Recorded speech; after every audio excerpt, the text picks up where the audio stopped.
On est à quelques jours des votes européens. Est-ce que vous pensez que les gens se rendent compte de l'importance de ce vote? Sincèrement, nous qui sommes en campagne depuis le début de l'année, avec des difficultés, polluées par les élections municipales, la mise en place des intercommunalités, l'impression qui se dégage ces derniers jours, c'est qu'effectivement, il semble, je suis prudent, que la conscience européenne soit en train, enfin, de prendre dans l'électorat. Pourquoi justement, comme on sort des municipales, les gens, est-ce qu'ils ne se rendent pas compte du rôle de l'Europe? Parce que l'Europe, finalement, il y a eu un vote où les Français ont dit qu'ils étaient contre. On ne voit pas la répercussion immédiate et aujourd'hui, les gens attendent des réponses immédiates à leur quotidien. Donc, est-ce que c'est pas un décalage complet avec l'Europe? Non, je crois que ça va au-delà. Il y a une chose, un premier aspect, c'est une méconnaissance de ce que fait l'Europe dans le quotidien des gens. On a vu aujourd'hui, ici nous sommes dans les Landes, on a rencontré un grand nombre d'acteurs qui perçoivent des fonds européens. Et aujourd'hui, force est de constater que l'Union européenne intervient dans l'ensemble des projets dont bénéficient les citoyens français. Que l'on parle de maisons pluridisciplinaires de santé, que l'on parle de supérettes en milieu rural, de stations-service, d'emploi, d'insertion, d'entreprise. À chaque cas, l'Union européenne intervient par les moyens. Et les habitants aujourd'hui, ou les citoyens d'un lieu, ne mesurent pas que s'il n'y avait pas l'Union européenne, ils ne pourraient pas aller se faire soigner. S'il n'y avait pas les fonds de l'Union européenne, ils ne pourraient pas aller faire leur plein d'essence. Avec des exemples aussi simples que cela. Et ensuite, il y a effectivement l'incompréhension du fonctionnement de l'Union européenne.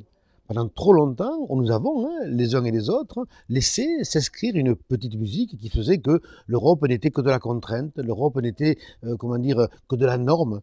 Et on ne voyait pas le côté positif de ce qu'amenait l'Union européenne dans le quotidien des gens. Et nous faisons, nous, tous les jours, un travail de grande proximité pour expliquer que les instances de l'Union européenne, parce que c'est de ça dont il est question, sont des instances démocratiques où il y a une droite politique et il y a une gauche politique.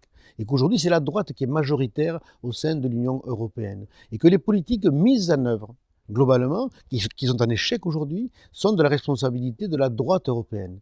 Et que l'enjeu de l'élection, c'est de montrer que dans leur quotidien, donc, si on veut changer les choses, ça passera par un vote du changement le 25 mai. Aujourd'hui, pour les gens, l'Europe, c'est de la technocratie. Et aujourd'hui, vous expliquez que le vote qu'on va faire le 25 mai, c'est un vote politique. C'est-à-dire où on veut l'austérité, où on veut la relance. Exactement.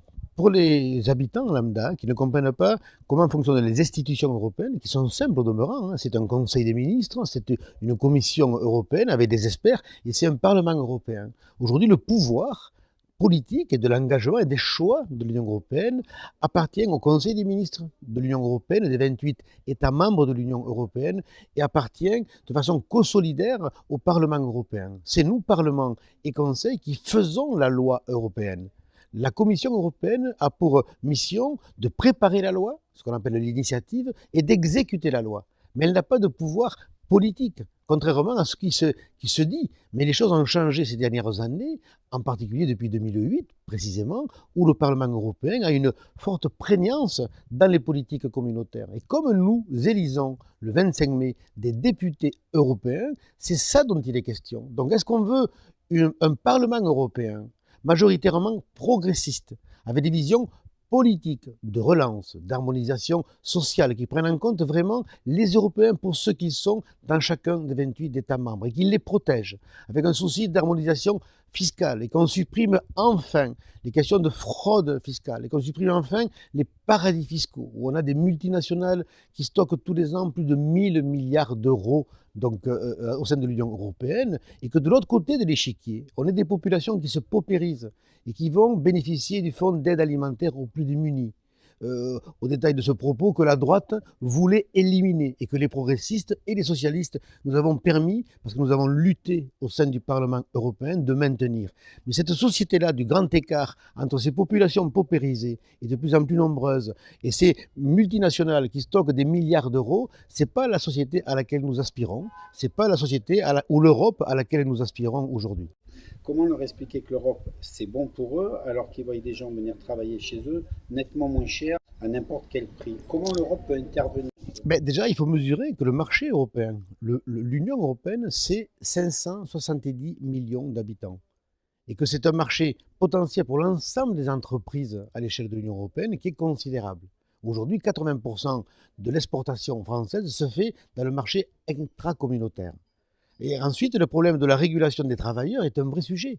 Ça veut dire que si on n'harmonise pas socialement les politiques européennes, il peut y avoir de la distorsion, il peut y avoir ce que j'appelle moi communément de l'esclavage moderne. On a assisté ces dernières années, effectivement, à des travailleurs qui venaient de l'Est de l'Europe principalement pour venir travailler en France pour 3,50 € de l'heure, ce qui est totalement inconséquent et insupportable. Donc nous avons, nous les progressistes, révisé ces modes de régulation de telle sorte que le droit des travailleurs à l'échelle de l'ensemble des 28 États membres soit protégé. C'est une vision aussi réelle d'acteurs et d'élus de gauche. Si la droite avait dû le réguler, il l'aurait fait depuis un certain nombre d'années. En fait, c'est deux visions qui s'affrontent. Une vision de droite d'un monde totalement dérégulé et une vision de gauche d'un monde totalement régulé. Nous portons, nous, la vision d'un monde régulé. Le siècle à venir, le 21e siècle, dans lequel nous sommes déjà aujourd'hui, sera le siècle des États-continents. Ça sera le siècle des multinationales. Mais si on ne crée pas un rapport de force avec des États-continents comme l'Inde ou comme la Chine, et si nous ne sommes pas en capacité de réguler l'avancée des multinationales, non pas à l'échelle nationale, parce que c'est impossible, mais à l'échelle de l'Union européenne, alors là, effectivement, je pense que nous allons avoir de grandes difficultés où le poids de la finance, qui est déjà bien avancé, va s'exacerber au détriment de l'équilibre et de la vie de chacun sur son territoire.